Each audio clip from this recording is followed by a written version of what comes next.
Mid বাজেটের phone বলতে অনেকেই শাওমি অথবা রিয়েলমি ফোন ভেবে বসে থাকেন। এই ভুল ধারণাটি ভাঙার জন্য টেকনো তাদের মিড বাজেটের একটি বাজেট কিলার ফোন লঞ্চ করেছে। আর সেই কিলার ফোনটি বর্তমান মার্কেটে দাপিয়ে বেড়াচ্ছে অনেকগুলো এক্সট্রা ফিচার নিয়ে। টেকনো ক্যামন 20 প্রো মার্কেটে 25,000 টাকার ভেতরে পাওয়া যাচ্ছে। তাই আজকে এটার এক্সট্রা ফিচারগুলো নিয়ে কথা বলবো আমি সোহাগ এ টু জেড-এর পক্ষ থেকে। মোটামুটি কয়েকদিন ধরে অনলাইন এবং অফলাইন দুটোতেই অনেক কথা কাটাকাটি হচ্ছে ক্যামন 20 প্রো নিয়ে। টেকনো তাদের 20 সিরিজ নিয়ে অনেক মার্কেটিং করেছে, তাই আমরা আর চুপ করে থাকতে পারলাম না। মোবাইলটি নিয়ে তো সবাই ভালো রিভিউ দিচ্ছে, কিন্তু ফোনটি নিয়ে আমার কেমন মতামত তা এই ভিডিওতে দেখতে পারবেন। টেকনো তাদের ক্যামেরা সেকশন নিয়ে অনেক কাজ করেছে, তা বোঝা যায় তাদের হাই এবং মিড রেঞ্জের ফোনগুলো দেখে। তবে তাদের ইউআই আগের মতো আছে কিনা সেটা বড় কথা, কারণ তাদের বিগত দিনের মোবাইলগুলোতে অনেক সফটওয়্যার ইস্যু ছিল। যাই হোক, আগের কথা বলে লাভ নেই, এখন তাদের বর্তমান অবস্থা নিয়ে কথা বলা যাক। ফোনটি ডিসপ্লেতে 6.67 ইঞ্চির অ্যামোলেড ডিসপ্লে ব্যবহার হয়েছে, যার পিপিআই ডেন্সিটি 395 আর রিফ্রেশ রেট হিসেবে পেয়ে যাবেন 120 হার্টজ। ফোনটির থিকনেস হিসেবে দেখা যায় 8.2 মিলিমিটার। মোবাইলটি ধরতে গেলে একটু হেভি লাগছিল, আর স্কোয়ার শেপের কারণে হ্যান্ডি ফিলটা কম পাবেন এই ফোনটি থেকে। অন্যান্য ফোনের মতোই এটার পোর্টস অ্যান্ড পার্টস একই জায়গায় রয়েছে, শুধুমাত্র ফিঙ্গারপ্রিন্টটা ইন ডিসপ্লে পেয়ে যাবেন। ফিঙ্গারপ্রিন্টের পজিশনটা একটু নিচে মনে হয়েছিল, কিন্তু কয়েকদিন ব্যবহার পর তার মনে হবে না। মোবাইলটিতে ডুয়েল স্টেরিও স্পিকার পেয়ে যাবে, যার পারফরমেন্স যথেষ্ট ভালো ছিল। মোবাইলটি 5 হোল ডিসপ্লে এবং বেজেললেস হবার কারণে একটি প্রিমিয়াম ফিল দিচ্ছিল। ফোনটির টাচ রেসপন্স রেট এর কথা যদি বলি, তাহলে আমি বলবো এটা মোটামুটি রেজাল্ট দিচ্ছিল।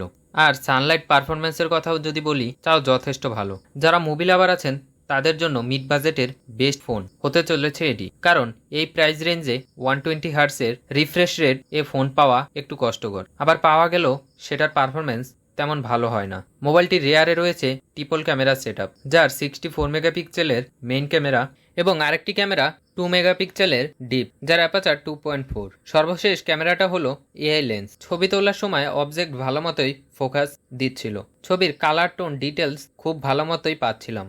স্পেশালি মেইন ক্যামেরা দিয়ে ছবি তোলার সময় ডাইনামিক রেঞ্জটা খুব ভালো লাগছিল। মোবাইলটিতে হাইয়েস্ট 2K রেজুলেশনে 30 FPS এ ভিডিও করা যায়। তাছাড়াও মোবাইলটিতে টাইম ল্যাপস এ ভিডিও করার সুবিধা রয়েছে।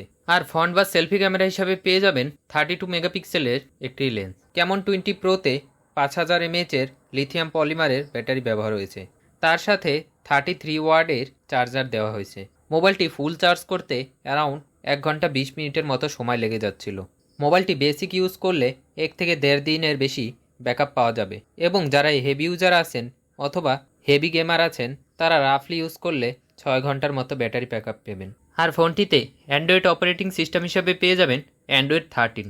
এবার আসা যাক ফোনটির পারফরমেন্সের দিকে। ফোনটিতে প্রসেসর হিসেবে পেয়ে যাবেন মিডিয়াটেক হিলিও G99, যা একটি অক্টাকোর প্রসেসর।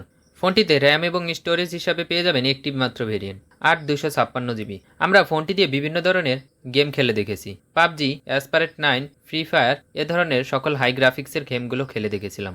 পাবজি খেলার সময় ভালো গ্রাফিক্স সেটিংসে খেলা যাচ্ছিল, তবে টাচ রেসপন্সটা কম হওয়ার কারণে তেমন একটা সুবিধা হয় না গেমিং করবার সময়। লং টাইম গেমিং করবার পর কোনো রকম ল্যাগিং বা ফ্রেম ড্রপের মতো সমস্যার মুখে পড়তে হয় না। যদি হিটিংয়ের কথা বলি, পাবজি খেলার সময় হালকা হিট জেনারেট করে, তবে অ্যাসপারেট বা ফ্রি ফায়ার খেলার সময় তেমন একটা হিট জেনারেট করেনি। এবার আসা যাক এই ফোনটির কিছু দুর্বলতার দিকে। ফোনটির 2 মেগাপিক্সেলের যে কোনো লেন্স না দিয়ে আলট্রা ওয়াইড দিলে বেশি ভালো হতো, এবং ভিডিও কোয়ালিটিও যদি ভালো হতো তাহলে ফোনটি ভ্যালু ফর মানি হয়ে যেত। সব কথার শেষে এই ফোনটি কাদের জন্য কেনা ঠিক হবে? মোটামুটি সবাই ইউজ করতে পারবেন ফোনটি, তাই হেভি বা নর্মাল ইউজার তাদের লিস্টে ফোনটি রাখতে পারেন। তো এই ছিল ক্যামন 20 প্রোর রিভিউ।